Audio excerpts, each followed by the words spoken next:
ನಮಸ್ತೆ.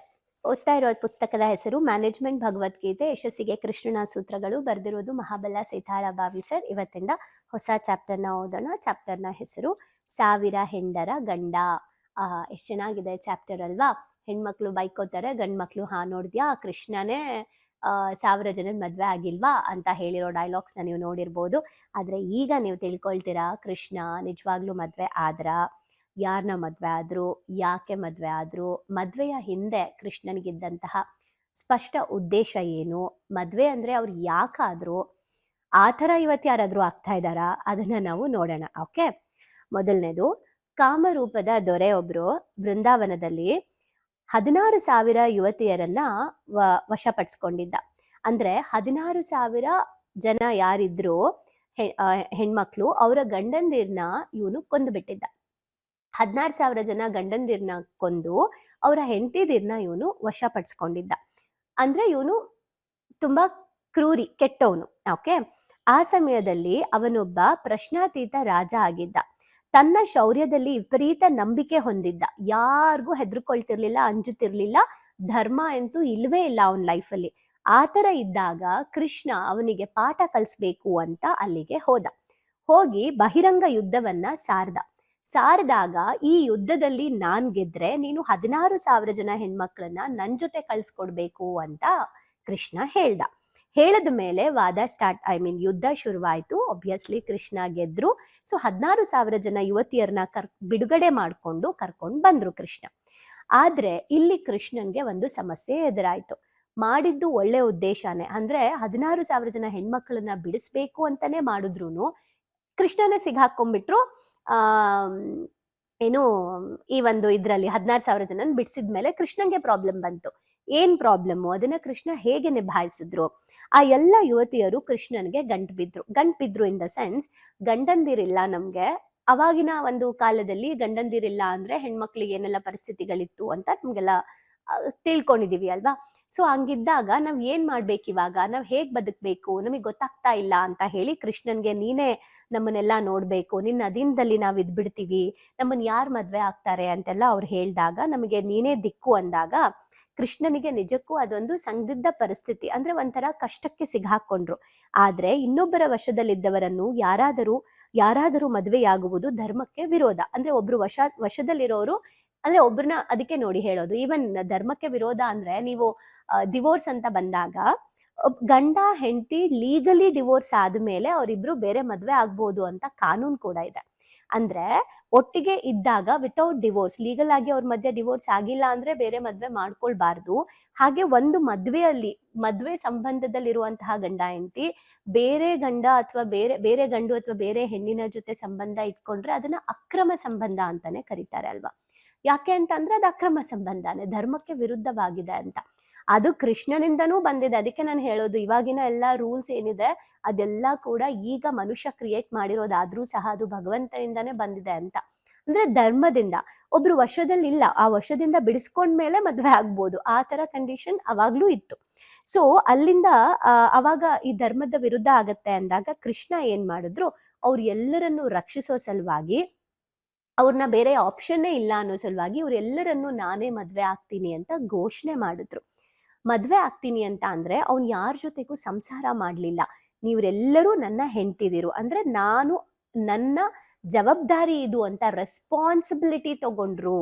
ಯಾವುದೇ ಸ್ವಾರ್ಥಕ್ಕೆ ಅಥವಾ ಅವರ ಇಷ್ಟಕ್ಕೆ ಅಥವಾ ಬೇರೆ ಯಾವುದೋ ಒಂದು ಆಸೆಗೆ ಕೃಷ್ಣ 16,000 ಜನನ್ನ ಮದ್ವೆ ಆಗ್ಲಿಲ್ಲ. 16,000 ಜನರನ್ನ ರಕ್ಷಿಸೋದಕ್ಕೆ ಹಾಗೆ ಜವಾಬ್ದಾರಿಯನ್ನ ತಗೊಂಡಿದ್ದು, ಅದೊಂದು ದೊಡ್ಡ ರೆಸ್ಪಾನ್ಸಿಬಿಲಿಟಿ ತಗೊಂಡಿದ್ದು ಕೃಷ್ಣ. ಸೊ ಇದನ್ನ ಧರ್ಮಪಾಲಕನಾದ ಕೃಷ್ಣನೇ ಧರ್ಮದ ವಿರುದ್ಧ ಹೋಗಿದ್ದು ಸರಿನಾ ಅಂತ ಕೆಲವರು ಕೇಳ್ಬೋದು. ಇಲ್ಲಿ ಯಾವುದು ಧರ್ಮವೆಂಬ ಪ್ರಶ್ನೆ ಬರುತ್ತೆ.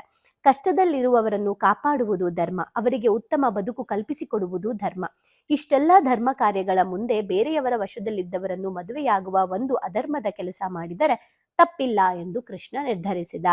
ನಾಯಕನಾದವನಿಗೆ ಸಾಮಾಜಿಕ ಜವಾಬ್ದಾರಿ ಇರಬೇಕು. ಧರ್ಮಕ್ಕೆ ವಿರುದ್ಧವಾಗಿ ನಡೆದರೂ ಸರಿಯೇ, ಜನರಿಗೆ ಒಳ್ಳೆಯದು ಮಾಡಬೇಕು ಎಂಬುದು ಕೃಷ್ಣ ತೋರಿಸಿಕೊಟ್ಟ. ಸಾಮಾಜಿಕ ಧರ್ಮವನ್ನು ಪಾಲಿಸುವ ಜವಾಬ್ದಾರಿ ತಮ್ಮ ಮೇಲೂ ಇದೆ ಎಂಬುದನ್ನ ಇಲ್ಲಿ ಎಲ್ಲರಿಗೂ ನೆನಪನ್ನ ಮಾಡ್ದ.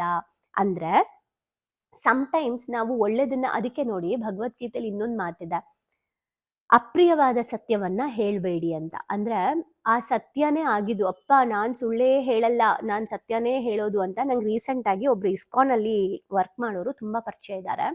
ಅವ್ರ ಜೊತೆ ಏನೋ ಮಾತಾಡ್ಬೇಕಾದ್ರೆ, ಅದು ಸುಳ್ಳಲ್ವಾ, ಅದನ್ನ ನಾನು ಹೇಳ, ಅದು ಸುಳ್ಳು ಹೇಳ್ದಂಗ್ ಆಗತ್ತೆ ಅಂತ ನನ್ ಮನ್ಸಿಗೆ ಒಂಥರ ಆಗ್ತಾ ಇದೆ ಅಂತ ಹೇಳಿದ್ರು. ನೀವು ನಿಜ ಹೇಳಿದ್ರೆ ಯಾರ್ಯಾರಿಗೆಲ್ಲ ಡ್ಯಾಮೇಜ್ ಆಗುತ್ತೆ ಗೊತ್ತಾ ಅಂತ ನಾನು ಅವ್ರಿಗೆ ಹೇಳ್ದೆ. ಅವಾಗ ಹಂಗಲ್ಲ, ಸುಳ್ಳು ಹೇಳ್ಬಾರ್ದಲ್ವಾ ಅಂತ ಅಂದ್ರು. ಅವ್ರು ಏನೋ ಒಂದು ವಿಷಯ ಹೇಳ್ಬೇಕಿತ್ತು. ಸರಿ, ನೀವು ಸುಳ್ಳು ಹೇಳ್ಬೇಡಿ, ಬಟ್ ಭಗವದ್ಗೀತೆಯಲ್ಲಿ ಏನ್ ಹೇಳಿದ್ದಾರೆ ಹೇಳಿ, ನಿಮ್ಮ ಕೃಷ್ಣನೇ ಅಂದ್ರೆ ಅವ್ರಿಗೆ ನಿಮ್ ಕೃಷ್ಣನೇ ಅಂತಾನೆ ಹೇಳ್ದೆ. ನಿಮ್ ಕೃಷ್ಣನೇ ಏನ್ ಹೇಳಿದ್ದಾರೆ, ಅಪ್ರಿಯವಾದ ಸತ್ಯ ಅಂದ್ರೆ ಧರ್ಮವನ್ನ ಹಾಳು ಮಾಡುವಂತಹ ಸತ್ಯ, ಜೀವವನ್ನ ಕಳೆಯುವಂತಹ ಸತ್ಯ, ಅದನ್ನ ಹಾಗೆ ಇಟ್ಬಿಡೋದೇ ಒಳ್ಳೇದು, ಅಲ್ಲಿ ಸುಳ್ಳು ಹೇಳೋದೇ ಒಳ್ಳೇದು ಅಂತ ಅಲ್ವಾ. ಹಾಗೇನೆ ಇಲ್ಲೂ ಅಷ್ಟೇ, ನಾವು ಧರ್ಮ ಅಂತ ಹೋಗ್ತಾ ಇರ್ತೀವಿ. ನಂಗೆ ರೀಸೆಂಟ್ ಆಗಿ ಒಬ್ರು ಹೇಳ್ತಾ ಇದ್ರು, ಮ್ಯಾಮ್ ಅಂದ್ರೆ ನಾವೆಷ್ಟಾದ್ರೂ ತಪ್ಪು ಮಾಡ್ತೀವಿ, ನೀವು ತಪ್ಪು ಮಾಡಬಾರ್ದು, ನಾವು ಕೋಪ ಮಾಡ್ಕೊಂಡ್ರು ನೀವು ಕೋಪ ಮಾಡ್ಕೊಬಾರ್ದು, ನಾವು ನಿಮ್ಮನ್ನ ಬೈದ್ರು ನೀವು ಬೈಬಾರ್ದು, ನೀವು ಎಲ್ಲಾನು ಸಹಿಸ್ಕೋಬೇಕು, ಹಂಗಿದ್ರೇನೆ ನೀವೆಲ್ಲರಿಗೂ ಹೇಳ್ಕೊಡಕ್ಕಾಗತ್ತೆ ಅಲ್ವಾ, ನೀವೆಲ್ರಿಗೂ ಹೇಳ್ಕೊಡ್ತಿದ್ದೀರಾ ಅಂದ್ಮೇಲೆ ನೀವು ಹೀಗೆ ಇರ್ಬೇಕಲ್ವಾ ಅಂತ ನನಗೇನೋ ಹೇಳ್ತಾ ಇದ್ರು, ತುಂಬಾ ಹತ್ರದವ್ರು. ನಾನು ಅವ್ರಿಗೆ ಒಂದ್ ಮಾತು ಹೇಳ್ದೆ, ಯಾರು ಹೇಳಿದ್ದು, ನೀವ್ ಅಂದಿದ್ದೆಲ್ಲ ಕೇಳಿಸ್ಕೊಂಡು ನಾನು ಸುಮ್ಮನೆ ಕುತ್ಕೊಂತೀನಿ ಅಂತ. ಸೊ ನನಗೆ ಅದು ತಪ್ಪು ಅಂತ ಅನ್ಸಿದ್ರೆ, ಅದು ಅಧರ್ಮ ಅಂತ ಅನ್ಸಿದ್ರೆ, ಧರ್ಮದ ವಿರುದ್ಧ ನಾನು ಧ್ವನಿ ಎತ್ತುತ್ತೀನಿ, ಅಧರ್ಮದ ವಿರುದ್ಧ ನಾನು ಫೈಟ್ ಮಾಡ್ತೀನಿ. ನೀವು ಅಧರ್ಮದಲ್ಲಿ ಇದ್ದೀರಾ ಅಂದ್ರೆ ನಾನು ನಿಮ್ ಜೊತೆಗೂ ಫೈಟ್ ಮಾಡಕ್ ರೆಡಿ ಇದ್ದೀನಿ. ಸೊ ನೀವು ಅಧರ್ಮ ಕೆಲಸ ಮಾಡ್ಕೊಂಡು ನಾನ್ ಸಮಾಧಾನವಾಗಿರ್ಬೇಕು ಅಂತ ಎಕ್ಸ್ಪೆಕ್ಟ್ ಮಾಡ್ಲೇಬೇಡಿ ಅಂತ ಹೇಳಿ ನಾನು ಅವ್ರಿಗೆ ಹೇಳ್ತಾ ಇದ್ದೆ.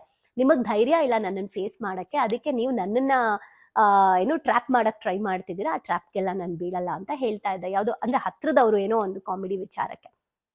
ಯಾಕಿದನ್ನ ಹೇಳ್ತಾ ಇದ್ದೀನಿ ಅಂದ್ರೆ, ಅಧರ್ಮದ ಕೆಲಸ ಮಾಡೋದಕ್ಕೆ ಏನು ಅಂದ್ರೆ ಧರ್ಮ ಅಂತ ನಾವೇನ್ ಮಾಡ್ತಾ ಇದೀವಿ, ಸಮ್ಟೈಮ್ಸ್ ಧರ್ಮದ ಕೆಲ್ಸನ ಬೇರೆಯವ್ರಿಗೆ ಡ್ಯಾಮೇಜ್ ಆಗತ್ತೆ ಅಂದಾಗ ಅಲ್ಲಿ ಅಧರ್ಮದ ನಿರ್ಧಾರ ತಗೊಳ್ಳೋದು ತಪ್ಪೇನಿಲ್ಲ.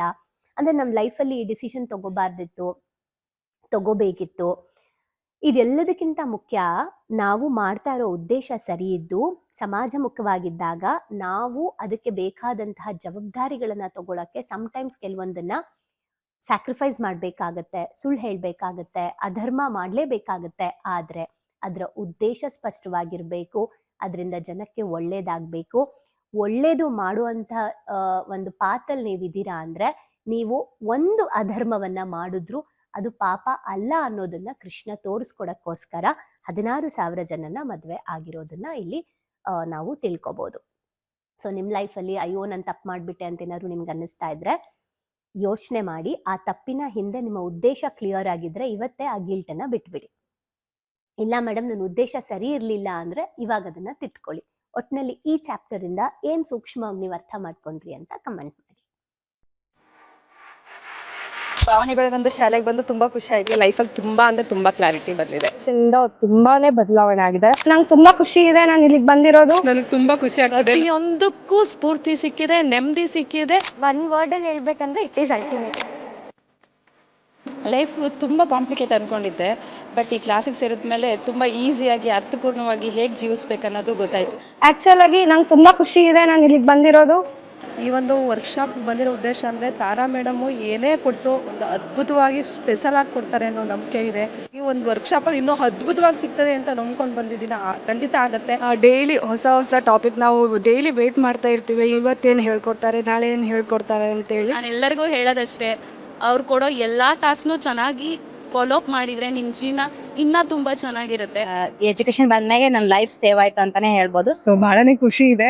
ನಮ್ಮನ್ನ ನಾವು ಟ್ರಾನ್ಸ್ಫಾರ್ಮ್ ಮಾಡ್ಕೊಂಡು ಈ ಹ್ಯಾಬಿಟ್ಸ್ ಎಲ್ಲ ನಾವು ಇನ್ಸ್ಟಾಲ್ ಮಾಡ್ಕೊಂಡ್ರೆ ನಮ್ಮ ಲೈಫ್ ಖಂಡಿತವಾಗ್ಲೂ ಸಕ್ಸಸ್ಫುಲ್ ಆಗುತ್ತೆ ಅಂತ ಅಂದ್ಬಿಟ್ಟು. ಸೊ ನಿಮ್ಮ ಲೈಫ್ ಚೇಂಜಿಂಗ್ ಟ್ರಾನ್ಸ್ಫಾರ್ಮೇಶನ್ ಅಂತ ಅಂದ್ರೆ ಇದಕ್ಕೆ ಎಮೋಜಿಮ್ is the most and main ಕಾರಣ ಅಂತಾನೆ ಹೇಳ್ತೀನಿ. ಎಕ್ಸ್ಪ್ರೆಸ್ ಮಾಡ್ಬೇಕಂದ್ರೆ ಒಂದು ವರ್ಡ್ ಅದು ಭಾಳ ಚಿಕ್ಕದಾಗತ್ತೆ. ಅದು ಏನಂತಂದ್ರೆ ಥ್ಯಾಂಕ್ ಯು ಅನ್ನೋಂಥ ವರ್ಡ್ ಮಾತ್ರ ನಾನು ಎಕ್ಸ್ಪ್ರೆಸ್ ಮಾಡ್ಬೋದು. ಒಂದೊಂದು ಸ್ಟೆಪ್ಪಲ್ಲೂ ನಾವು ಚೇಂಜ್ ಆಗ್ತಿದ್ದೀನಿ ಅನ್ನೋದು ತುಂಬ ನನಗೆ ಅಳವಡಿಕೆ ಆಗ್ತಿದೆ. ಮತ್ತು ಎಲ್ಲ ಸ್ಕೂಲು ಕಾಲೇಜ್ಗಳಲ್ಲೂ ಇದೊಂದು ಸಬ್ಜೆಕ್ಟ್ ಅಂತ ಇಡಬೇಕು ಮಕ್ಕಳಿಗೆ. ಎಲ್ರಿಗೂ ಯೂಸ್ ಆಗುವಂಥ ಕ್ಲಾಸ್ ಇದು, ಯೂನಿಕ್ ಆಗಿದೆ. ಇಮೋಜಿಮ್ ಟೀಮ್ಗೆ ಥ್ಯಾಂಕ್ ಯು. ಎಲ್ಲ ನಡೆಸ್ತಾ ಇರುವಂಥ ತಾರಾ ಮೇಡಮ್ಗೆ, ಸಂದೇಶ್ ಸರ್ಗೆ, ಜೊತೆಗೆ ಎಮೋಜಿಮ್ ಟೀಮ್ಗೆ thank you so much. So ಯಾರ್ಯಾರೆಲ್ಲ ಸೇರ್ಕೊಂಡಿಲ್ಲ ದಯವಿಟ್ಟು ಸೇರ್ಕೊಳ್ಳಿ. So it is very utilising. Life long ಯಾರಿಗಾದ್ರೂ ಚಿರಋಣಿಯಾಗಿರ್ತೀವಿ ಅಂದರೆ ಅದು ಸಂದೇಶನ ಮತ್ತು ತಾರಾ ಮ್ಯಾಮ್. ಸೊ ಬನ್ನಿ ಪಾವನಿಗಳಿಗೊಂದು ಶಾಲೆನ ಎಂಟರ್ ಆಗಿ ಅದನ್ನ ಫೀಲ್ ಮಾಡಿ. ಅಂದ್ರೆ ರಿಕ್ವೆಸ್ಟ್ ಮಾಡ್ಕೊಂತಿದ್ದೀನಿ ನಿಮಗೆ, ಇದರಿಂದ ಲಾಸ್ ಆಗೋದಂತೂ ಏನೂ ಇಲ್ಲ, ಬಟ್ ಲೈಫಲ್ಲಿ ತುಂಬಾನೇ ಪಡ್ಕೊಂತೀನಿ ನಾನು. ಅದಕ್ಕೆ ನಾನು ಶೋರ್ ಗ್ಯಾರಂಟಿ ಕೊಡ್ತೀನಿ ನಾನು. ಎಲ್ಲೋ thank you to Tara ma'am and Sandesh sir. Thank you to whole my ಎಮೋಜಿಮ್. Thank you.